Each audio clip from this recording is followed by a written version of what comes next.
GAA Podcast on RTE.ie, sponsored by Optimum Nutrition. No matter your goal, if you're putting it in, we'll help you get more out. Optimum Nutrition, the official performance nutrition partner of the Gaelic Players Association. Possession crucial from this. How much longer will the referee allow? Dublin lead by a point, and there's the whistle. It's over. It's over. We earned it by winning the last two matches on the road, and that's not going to be taken away from us. But what I love in hurling, I love players that will never give in. He hits it. He hits it. It's over the bar. Hello everyone, welcome along to the RTÉ GAA Podcast, week one of the Alliance Leagues, and plenty to talk about. Shane McGrath is going to be with us very shortly to chat hurling, but Enda McGinley is with us to talk through the football.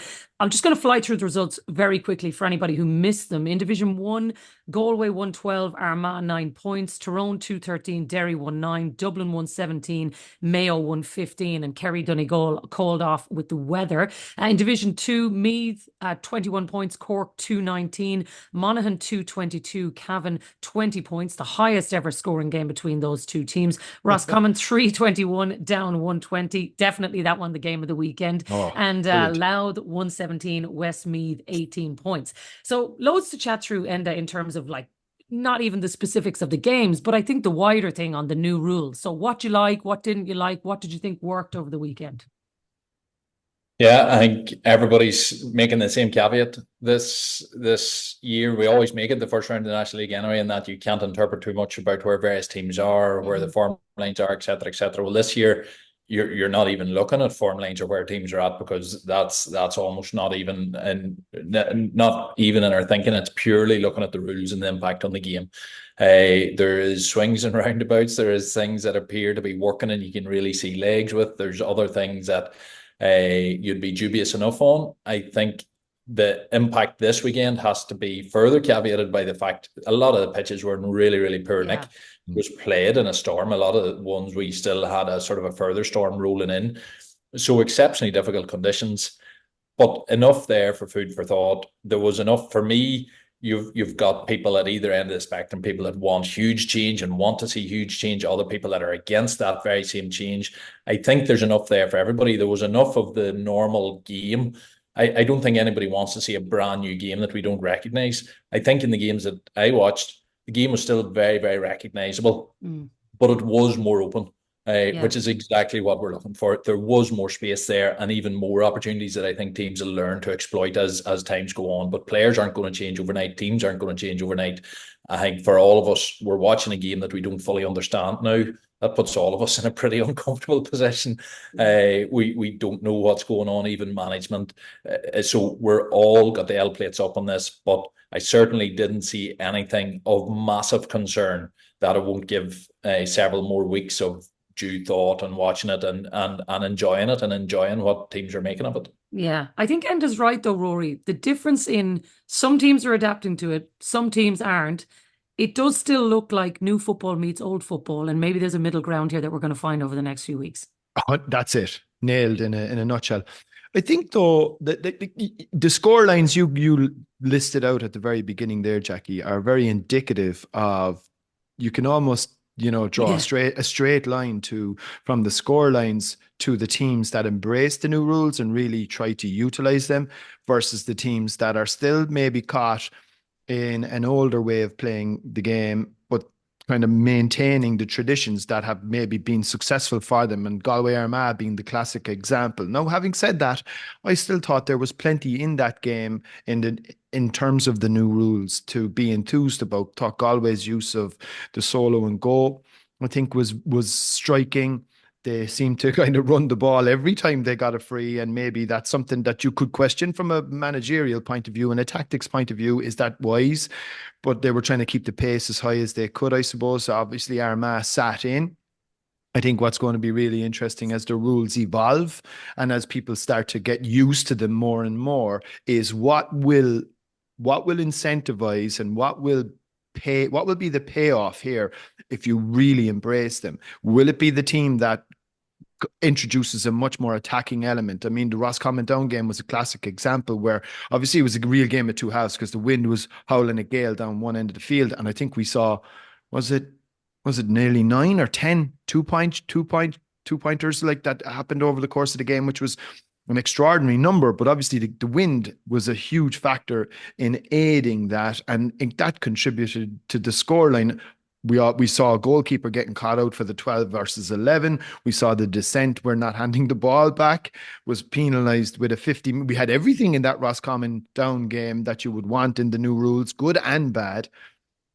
But not to rake over a really painful subject for Enda, and my commiserations. And obviously on the All-Ireland Club final, I thought you guys made a real fantastic game of it in the end.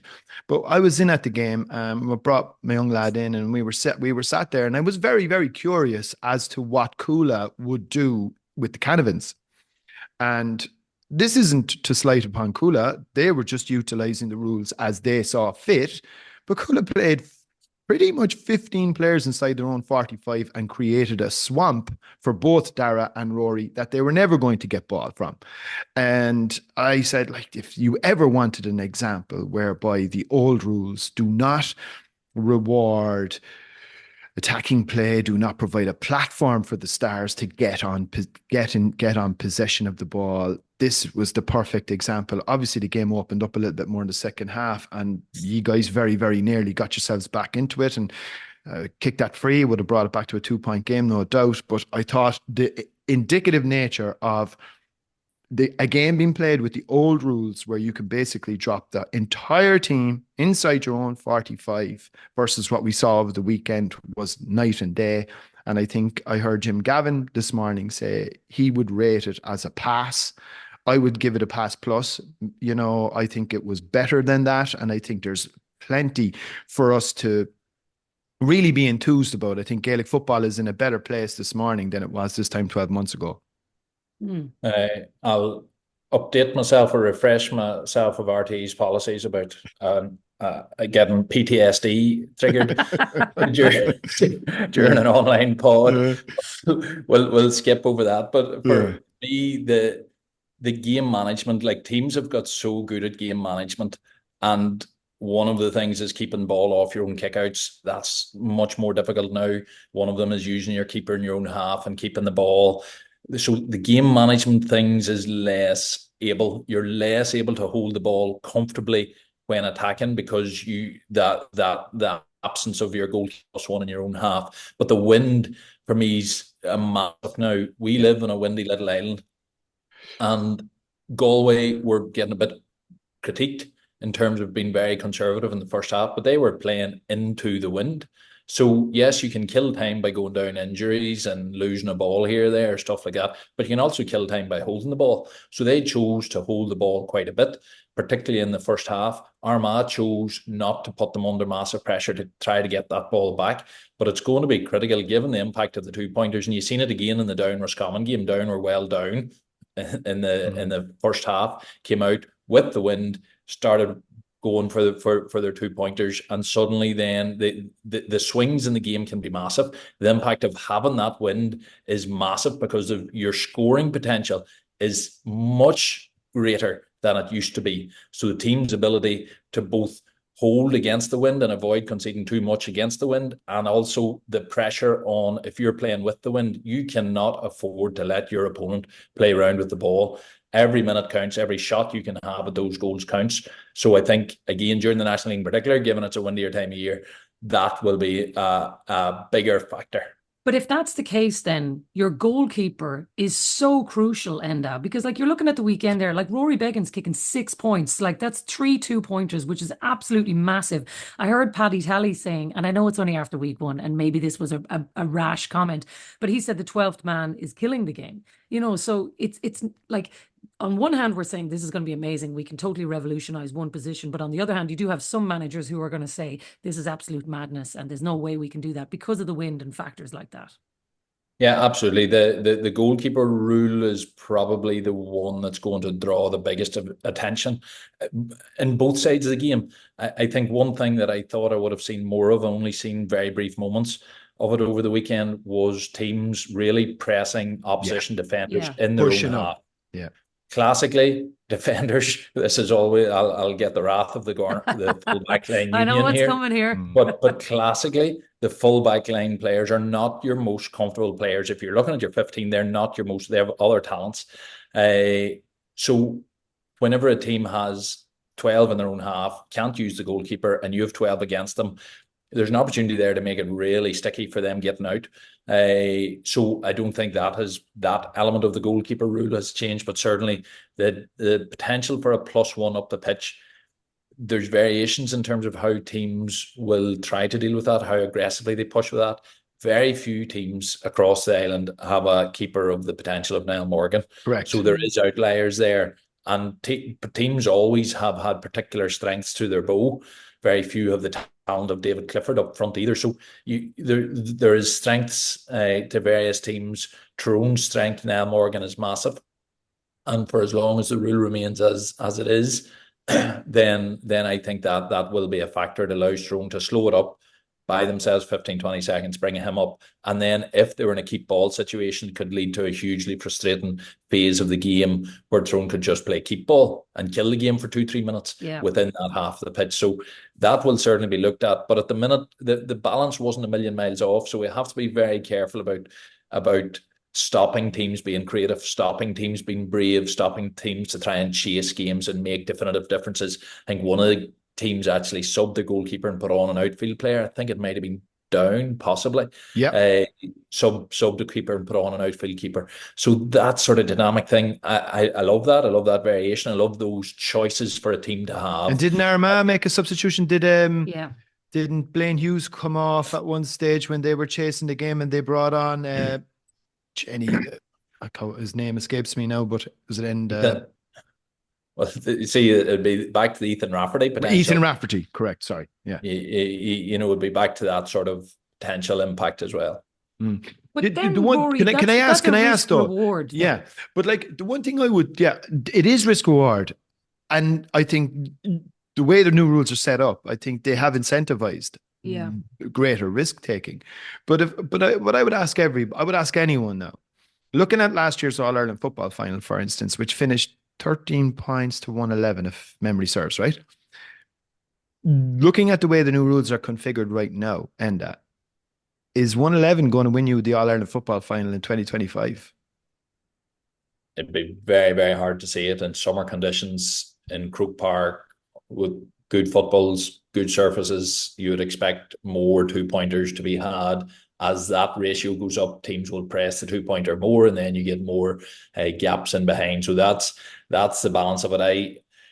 I still don't know. If everybody adapts though, Enda. The two teams who played in the All Ireland final at the weekend, it was 112 to 9 points. Like they didn't bother playing all of that, So they do have to adapt if you are going to get the change you're looking for. But that was in winter conditions in Salt Hill with a storm blowing. It's always winter. It's always winter in Salt Hill. and Armagh just back from the Ireland break, where traditionally teams have a bit of dirty diesel still in them to iron out. Not pardon the Armagh dirty diesel. I was just going to say, don't mention diesel in Armagh. That's a dodgy one. But for me, the biggest question as the dust gradually settles is all the rules required? Are they like? There's no medical thing about if you treat something with 5-6 different drugs, you don't know which drug actually works or what intervention actually works. Our game feels very, very confused at the minute. And one of the hopes of the FRC, I remember right back at the start, is to actually simplify things and to clarify things. There is layers of detail and layers of little subtle differences. It's pretty difficult to get your head around everything at the minute. The 2-point arc adds a huge layer of complexity, not just to the watching of it and the judging of it on the pitch, but which frees can come out, which frees can't come out, what is your options there. I think the 3-up, the likes of the 3-up, the solo and go, I think they are making obvious differences. The role of the goalkeeper can make an obvious difference in a team's ability to keep ball. But I suppose everybody will have their certain things, and it's very hard to move away from a bias that you come into it and sort of seeking confirmation of your own thoughts. The 2-point arc for me, I just don't know whether we're killing the value of brilliant 1-point scores, like our going back to the club, to a happier time in the club. Our game against Dr. Croaks, Ergel v Dr. Croaks, was seen as a brilliant game. And the quality of the point taken and the quality of the scores by both teams was brilliant, hugely entertaining. There was only one of those points was outside the arc. Like basketball, it's well sort of storied in basketball. They have sort of teams have figured out the data that, well, if you keep shooting 3-pointers, even if it missed, you still overall do better than working good baskets for the standard scores. So Gaelic, I wouldn't want Gaelic to become a game where teams just lump the ball. So if you're going to have 10 shots, if you score, say, 4 or 5 of them from outside the arc, well, that's 8 or 10 points. Inside the arc, you might only get 7 of them. So that's 7 points. So you're better to just lump shots in, big drives of ball from outside the 45. Like Hurling is querying the benefit of people being able to score from way down their own half, because it takes away some of the intricacies and some of the beautiful skills and some of the beautiful scores. So that's the bit that's most up in the air for me. But in general, the games were more open. That's the first thing we need to achieve. And if that's achieved, there might be some rules you like, some rules you don't. But I've seen enough in the opening weekend to think, okay, we're potentially onto something. I think that's the way I feel, Rory, overall. There is enough there to be positive about. I heard Eamon Fitz last night on League Sunday saying, look, be patient, it's only the first week, but look at all the scores. And he's absolutely right. If you'd have told me that Monaghan Cavan would be 22 to 20 points, I would have said no chance. Roscommon down 53 points in total. Conor Glass scoring what I would describe as one of the greatest goals I've ever seen. What a goal that was. Like, attacking football is alive. Like, I think that's what we should be celebrating, because we're always giving out about football. Yeah, and the other thing as well that I thought was quite interesting, and Enda made mention of it as well, and I've heard this now, I think the lads mentioned it as well last night. Like, historically, certainly within the last number of years, if you went 2 or 3 or 4 points down in a major championship match, it was very, very difficult to get back into the game. It was almost nigh on impossible, because teams were saying, look, if we don't concede a goal, this crowd aren't going to kick from way out the field. And it was... the games were sort of petering out into almost non-contests. Now what you're seeing, certainly, like, this was very apparent in the Roscommon down game, which, as I said, had everything, but I'm sure there were other fixtures as well, which we didn't see. I don't know what way it worked. But if you have a 4 or 5 point lead now, much like Hurling, it's tenuous. Like, it's you have to really, you're not guaranteed to go and win the game just because you might go 4 or 5 points up, because 2 kicks, 2-pointers, and all of a sudden it's game on again. I think that it adds an element of intrigue and adds an element of suspense that I think Gaelic football was missing. I think if you have, like, I mean, I think Roscommon with the Murtas have some fantastic distance shooters. They could be somebody that could make massive hits. We saw how enthusiastic Davy Burke was after the game. He loved him. He couldn't see any fault whatsoever, because he probably knows internally some of the distance shooters he has with the likes of the Murtas and the Dara Craigs, etc., that he's got major weapons in his arsenal here. So look, every coach will probably put a slant on it depending on the personnel that they have available to them in terms of which rules work for them and which rules don't. Enda is correct in that there's a whole suite of these have come in all at the same time, which has maybe caused an element of confusion, which I'd be a small bit worried about drifting down into club level. And that's a whole other ball game, as we know. But I think by and large, this is a discovery period. And I think we have to stick with it now for another 3-4 weeks and see what sort of trends. I think it's unfortunate, actually. What's really unfortunate for me was that we didn't get to see Donegal or Kerry. Yeah. You know, I would have been fascinated to see both teams and what their interpretation of these new rules would have been, because 2 counties with a tradition of, you know, being very innovative and good thinkers around the game. So look, that'll obviously come next weekend. But from my point of view, I'm loving it, but I suppose, you know, we weren't exactly, look, football was in a dark place and it needed something radical. This is radical. Is it too radical? Time will tell. Yeah. All right. Last word to you then. And Rory's right. We haven't seen Kerry. We haven't seen Donegal. So it's very hard to tell. But of the teams you did see at the weekend, who are you sort of feeling optimistic about? These people have adapted, and who's looking good after weekend 1, do you think? Jeez, Tyrone.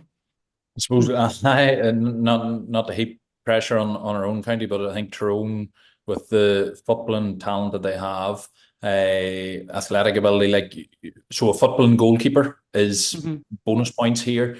Big midfielders. I thought Brian Kennedy was immense at the weekend. So big midfielders are key to be able to win that primary possession, because there's going to be more contested. Key man marking defenders is going to be key, because there are more one-to-one battles, and then really sharp forwards, great shooters up front. And Tyrone has a panel that ticks all those boxes. But look, I think Galway have a team, and Armagh have teams well set up for it. Dublin, Mayo, Kerry, like, I think all the teams are still well set up for it and well able for it. It will be the bit of craft in the inside line to create goal chances, that ability to go going from a 2-point attack to suddenly then slip in and be straight in on goal. Those wee changes are going to be massive. And the teams that can wrestle some sort of control, because these games are chaotic at the minute. The teams that best manage how do you start controlling these games. Now, hopefully from a spectator's point of view, they can't. But I'd imagine the teams that start to be able to wrestle back a wee bit of control and be able to control their own pace at this game and then play at high pace at other times, the teams that manage that, which you're expecting to see more so at county level than at club level in the initial phase of these rules, I think that team will be well placed. Big thing for me of the weekend, the descent, the 50-metre penalties, that's a big thing. That's going to come down to consistency. The referees have to try to be consistent. We've got the first taste of it, and if that remains consistent, teams will really, really quickly learn to avoid that. But if it's inconsistent, it's just going to be the penalties are so severe that is going to be a huge source of angst. And then, ironically enough, the hooter, like I remember, big discussion point for years. Do we bring in a hooter? Do we bring not in a hooter? It's a big change, blah, blah. It's that small of a change in the scheme or the scale of what we're looking at. You're not even thinking twice. Oh, right, the hooter's in as well. Okay, shrug the shoulders, move on, because everything else is so big. So there's a lot to get used to. The crowds are up. For me, anecdotally, just looking, I thought the crowds are up. I think that, and that's in a really bad weekend in terms of weather. There was a bigger crowd at Dublin Mayo on Saturday night than there was at the Leinster football final. Yeah. So if crowds are up and interest up and there's a buzz about, I think we all win.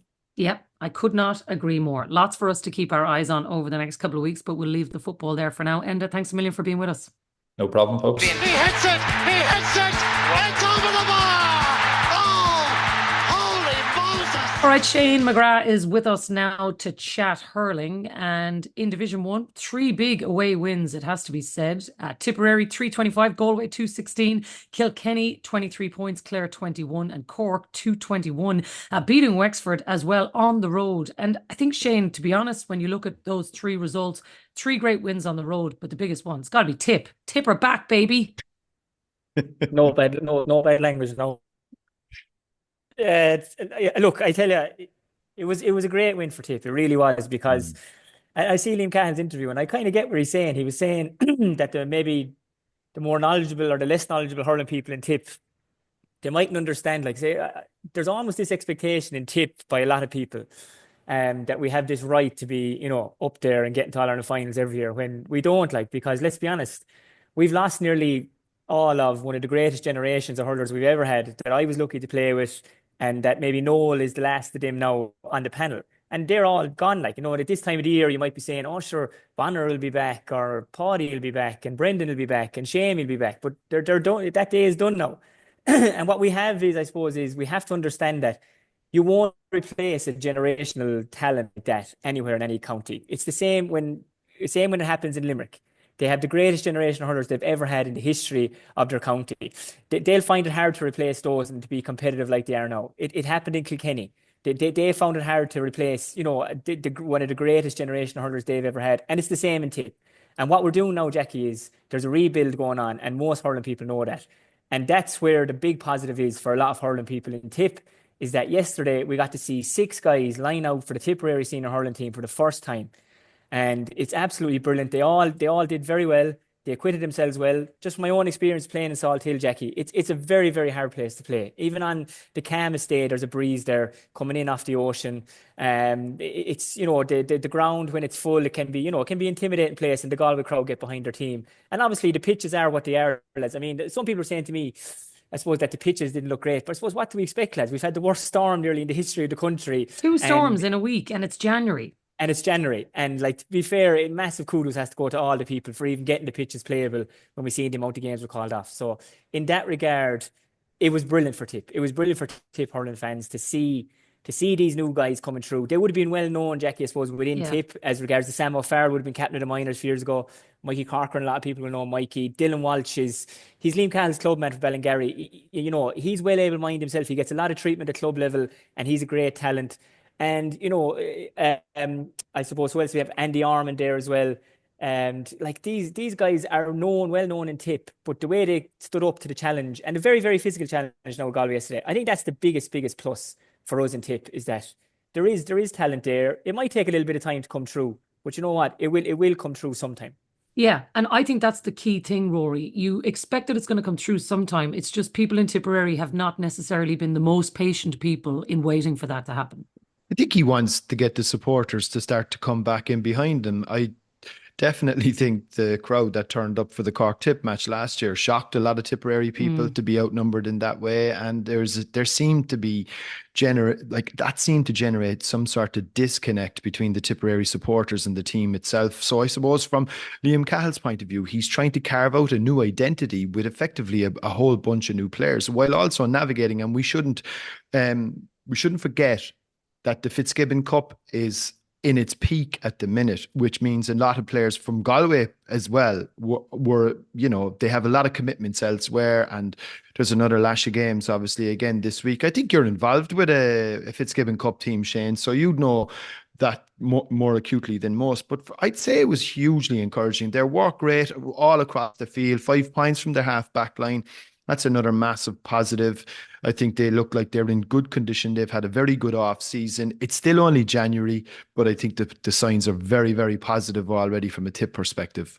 For Micheál Donoghue, I heard him after the game, Shane, saying, look, it's not about survival in 1A. We're trying to build a team. And much like Tipperary, they had 4 debutants yesterday, totally new scenario. He's dealing with all those problems that Rory has outlined.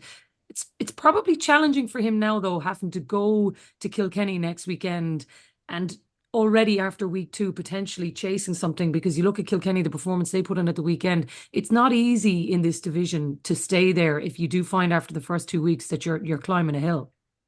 Yeah, 100%, Jacqui. And you know what? That's the way it should be. That's the way the league should be. We're kind of, we give long enough, I suppose, on this, or talking amongst people to say there's no jeopardy in the league, or there's nothing to lose in the league. Whereas now we have 2 up, 2 down. There is real jeopardy, and like, there seemed to be, Shane, there seemed to be a bit more honesty in the competitive nature of the fixtures, Shane. Would that be fair? Oh, 100%. Like, that was a very physical game there, or even in the challenge games leading up to this, guys. I know there's no Munster League, no Walsh Cup.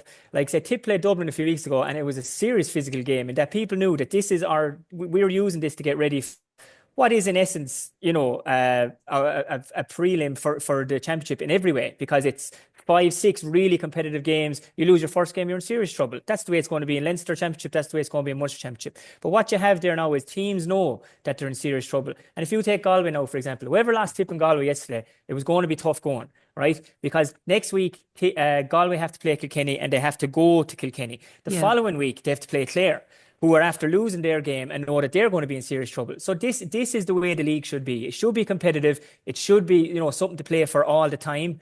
You know, obviously it will maybe come to game 5 or game 6, and there might be some teams safe and there might be some teams gone. But you know what? I'd say for the most of it, there's going to be something to play right up to the last day. And that's what we want. We want the top teams all playing against each other with something to play for, whilst having one eye on the bigger prize, which is championship. And it's a great preparation for it. And if I could just touch on a couple of learnings like yesterday from it, like what Rory said there. Like yesterday was a massive learning for Darren McCarthy, in that he's an unbelievable dead ball striker. He's the best in the county, because if you think he's taking the frees ahead of Garrod O'Connor, Jason Ford, who would in a lot of other counties would nearly be the free taker. And Darren McCarthy has stepped up, a little bit of pressure, but no bother to him coming from Toom. He'd be well used to it. He was the best club player in Tipp last year. But what he learned from open play yesterday, you just can't buy, because he was marking Fintan Burke, and he found it hard going on Fintan in open play. But that's worth 2, 3, 4 weeks of training to him to say, right, Fintan Burke, as physical as they come at the top level, maybe I'm going to have to change what I do. Darragh is a very physical guy, well able to mind himself. But I just think even the learnings that the likes of him we'll talk about Clare and Kilkenny in a minute, what a couple of the Clare lads would have learned from the physicality that the Kilkenny boys brought to it. And that's another big plus for Tipp, is that what they learned, what these younger guys learned, that up front, in your face, this is what physicality is at top level hurling against the top teams. You know, you go and play the Limericks of this world and you know what physicality is. But you can't teach that. Like, you can't show that in a video. You have to go out and you have to live it and you have to breathe it. And that's what the lads did yesterday. From a Galway point of view, lads, you know, they have lost some big guys. Garrod McInerney, Joseph Cooney, Adrian Toohey, these kind of guys. They're hard to replace too. And Micheál has made it very clear, you know, this is a transition period as well for them. And they have a lot of new guys there yesterday. And it will take time, but I suppose the nature of the league, like we've all said here, is that you mightn't get too much time. If you lose your second game, you could be looking at relegation straight away. So no time for feeling sorry for themselves is what I'm trying to say, Jacqui. They got to get it up. They got to get up to the pitch of it again. Back in the gym tonight, probably back pitch session tomorrow night, and get ready to go to Kilkenny for, you know, what essentially could be a do or die game for them in terms of their league and where they're going to be in a few weeks' time. And I do think, Jacqui, that the new league format should be applauded. I think the 7-team structure, I think, is really interesting as well. It thereby guarantees one team each week a bye week. So it's all about how you plan your bye week and how you figure out what you might want to do, whether it's taking stock. Obviously, Limerick's bye week came in the very first week, so they were able to sit back, get a good look at maybe how the other teams are looking to try and treat the league. And obviously, they played a challenge match against Waterford in the Gaelic grounds. Apparently, it was really competitive, 121-18, I think it finished up. So I think, because Waterford were on their bye week, obviously, in the other division. So, like, I think that this new format, 2 up, 2 down, the necessity to try and maintain the ability to play all the top teams, and whether that is in Division 1A or 1B, the honesty that it's going to bring with relegation promotion, no league semi-finals, which I think were a little bit of a waste of time, really. Yeah. And I think it's a big positive from a hurling perspective going into 25. What sort of a position do you think Brian Lohan is in then, Shane, with that in mind? Because there is that one less game, potentially not having to worry about a league semi-final. I actually don't even think being in a league final, I don't really think he would care that much about it this year, because I think when you are the hunted, which Clare haven't been for quite some time, it must be a different scenario for them even building now. Yeah, I agree. I think, I don't know, like they have their league medals, like, you know, I mean, yeah. They're mountain to climb now as a group. I believe Gerlach Mann said it actually at the medals night. I think he said K2 is a Munster championship. Like, and I mean, it's mad to think that, like, these guys have 2 All-Ireland medals and they've no Munster championship. And I suppose it's no more so than the RTÉ Cup is precious to us in Munster. Like, the Munster Limerick are Limerick going for 7 in a row? The Limerick are going for 7 in a row. Like, it's absolutely nuts. And it's nuts to think in the environment of the week-on-week games, not where I was coming from playing, that we could have 4 or 5 weeks between a match. Do you know what I mean? Gina, you could nearly move the country, get a new job, start a new life, and come back and still be in time to play the Munster semi-final. So, like, that's the nature of it. That you have to, it's unbelievable what they're doing. But to go back to Brian Lohan, I think the risk is greater than the reward, maybe, Jacqui, for the likes of Clare now to get to a league final, because you're going to be out in 2 weeks' time after it, and like yesterday, he lost his fullback in the form of Conor Lean, and he lost his centre back in the form of David McInerney. And Clare are, you know, they're without a lot of their big names as well. And we know Shane O'Donnell is not going to feature for the league because he just has it off to a T. And you have to admire him, the way he's able to come back physically and mentally and just be as sharp as he is. But he's the outlier. You know what I mean? We can't all be Shane O'Donnell's. We can't all just kind of take a break or not do as much in terms of intensity for months and end and come back and be at our best. So Brian Lohan, I'm sure, is more worried about the injuries he has now, Jacqui. Well, at least he's off next weekend. That he can have a look at that, like, you know. Yeah, that's it. Like, and like I said, the league final, I'd say, is the last thing in his mind now. I'd say he's thinking, like, okay, we have time now. Maybe we haven't heard the extent of Dave McInerney or Conor Lean's injuries. I suppose that's a big thing.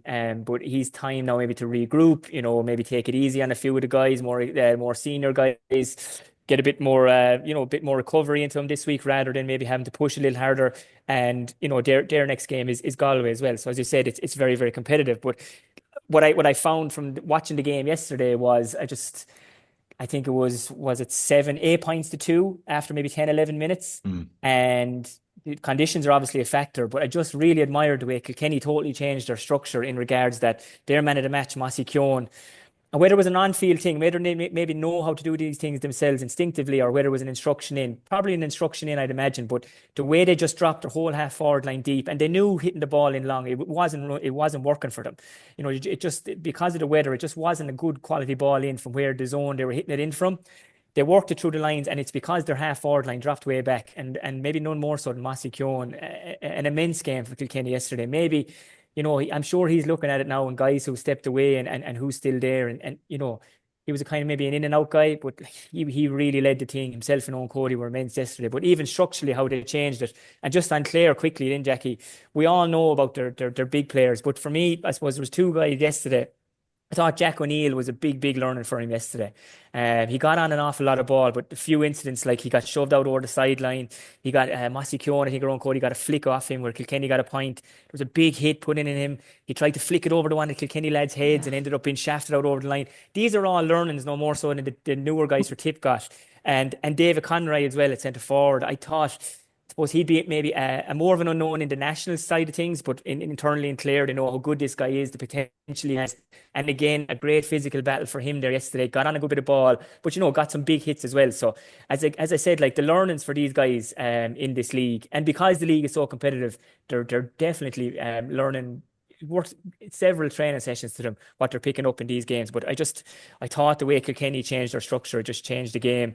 Billy Drennan stepped up, then started nailing his frees. You know, the wind is bad and the weather's bad when Billy Drennan's missing frees, because he's awesome at frees. And I just thought they really just took the game to him, and they're just Kilkenny like, aren't they? They just never say die. Even Garrod Brennan coming on, he made a big difference as well. And yeah, look, I think it was a great win for Kilkenny, to be honest. Like, go down to Ennis, and I know, lads, because I've been on the other side of it. Clapping out the All-Ireland champions is not a nice feeling when you've lost to them the year before, and the way they lost to Clare in the semi-final. It's early days, but I'm sure it has to be a 1%er to kind of motivate him and get that win yesterday. And they got the job done, Jacqui. Yeah. And you know what, Rory, when you haven't won there, like, it's 2013 since they last won there. So not only are they having to clap out the All-Ireland champions, but you're also thinking, like, you and I have been down there in the terraces, like, it's an awful place to go. It's an awful hard place as a visiting spectator to even be. So, like, that is an enormous win for this Kilkenny group. It'll give them great confidence. That's absolutely for certain.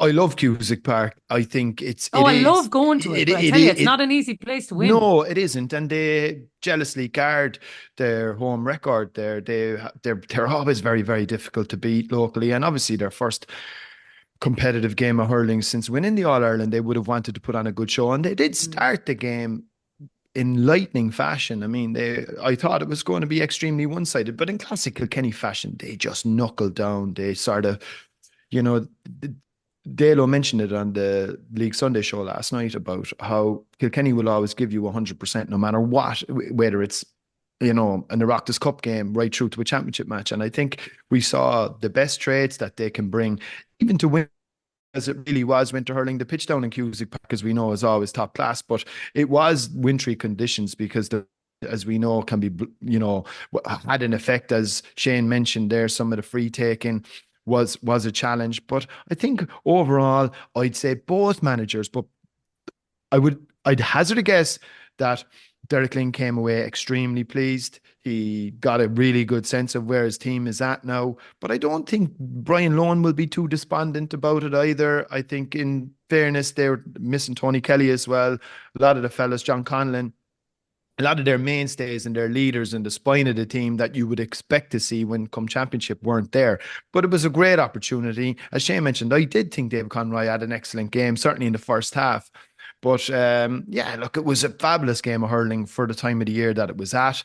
And it was a superb win for Kilkenny.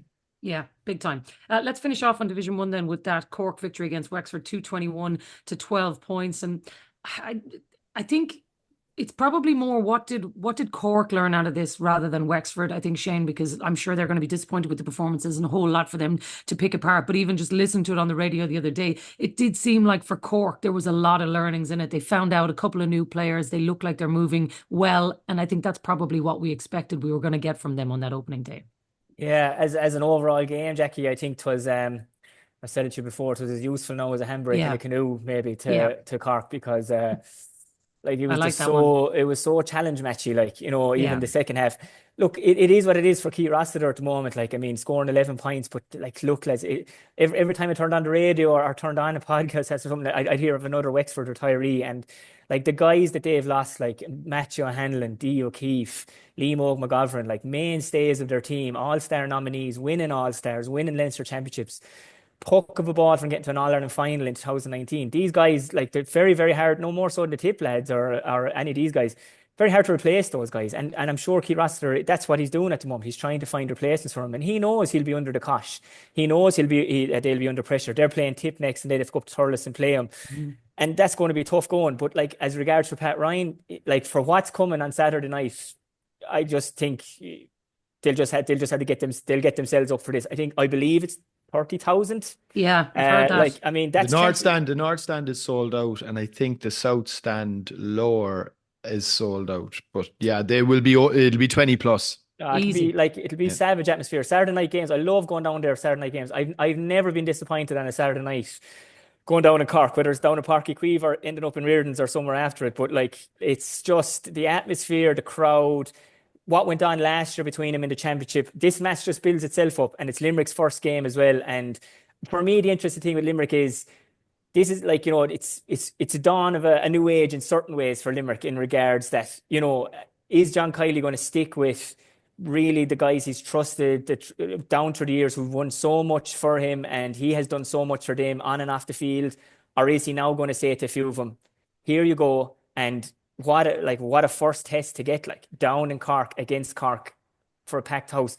It's the closest thing to a championship game you're going to get in the league, I think, in terms of intensity, in terms of atmosphere, and all the things that go with it. So as regards preparation for Cork, I'd say that they'll probably have maybe a tougher internal game maybe this week, or maybe not, with what's coming Saturday. But I'm sure Pat Ryan would have looked at it. Is the job done? Again, conditions were horrendous.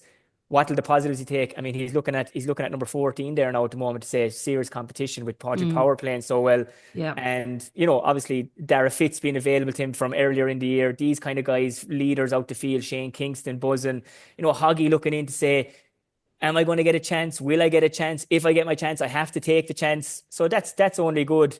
And as I said, like, they've a lot of guys involved in Fitzgibbon as well. Both the Cork colleges are going really well at the moment, and the bulk of their teams are Cork players. So he's lots of options. I think it'll be what I'm very, very interested in see is what team lines out for Limerick. I think we have a fair idea of the Cork team, the way things are at the moment, but the Limerick team now will be interesting, and hopefully I might get the nod maybe for the radio, maybe Saturday night. I wouldn't mind travelling down for that one now. Should be a cracker, like. Yeah, look, it's going to be great. And I think, Rory, that's why I said about Cork. It's the learnings for him, because we know John Kiely has been setting this team up and looking at this game. He's had this earmarked for a very long time. It's really about what sort of shape Pat Ryan comes into this game on Saturday night, because no doubt about it, this is one he's going to want to win.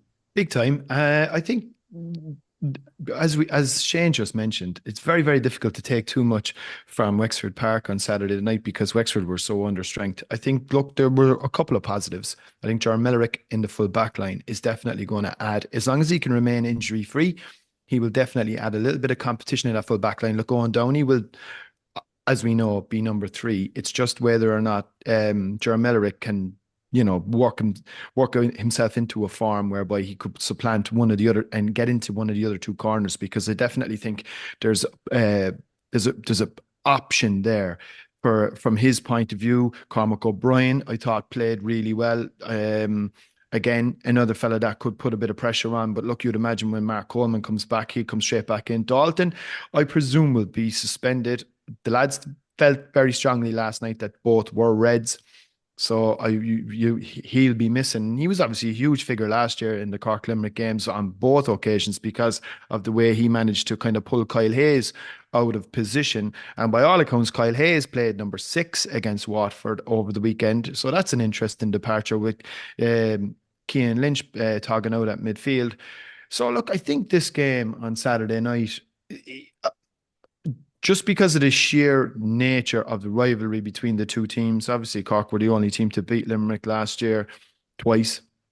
So like, I would imagine Limerick are coming down with a serious bit between their teeth, and you would hope that Cork would be set up to meet fire with fire. So like, I mean, this is going to be an absolute, I think, massive crowd. Hopefully the weather is good. I'm going. Got premium tickets this time, Jacqui. Looking Hey. forward. Hey, no fancy seats. Like, so looking forward to it. And yeah, it'll be like, again, the league has started really well on the weekend just gone. And what a brilliant way now to see it gather a bit of momentum with such a glamour fixture next Saturday night in Páirc Uí Chaoimh under lights. Yeah, it's going to be box office. Okay, one last word on the Dubs then, Shane, because 125 to Antrim's 14 points. No more than what we were saying about Wexford. Difficult for Antrim in the fight that they're in, I guess. But I think for Dublin, just looking particularly for Niall only coming in after the Na Fianna win, he obviously has been double jobbing for quite some time, but brilliant start for them this weekend. I would say like very close to performance of the weekend, maybe, Jacqui. Yeah. Like, and like, that's you're saying that with what's some great performances we've seen, like Tipp and stuff, but just the nature of it, I suppose, like, I think it was massive that they got to play in Croke Park. I think that was brilliant, first of all, and the crowd that would have been in anyway, they would have been intrigued by the football and with the new rules and everything. By the end of the game, you would have had a big crowd in there to see that as well. But obviously, like, I mean, to be able to win an All-Ireland club title, with Na Fianna, to be able to walk down to the field and then the following week be able to walk down to the field again and win your first match as an inter-county manager. I don't think Neil O'Callaghan could have asked for better, but he's a very organised guy.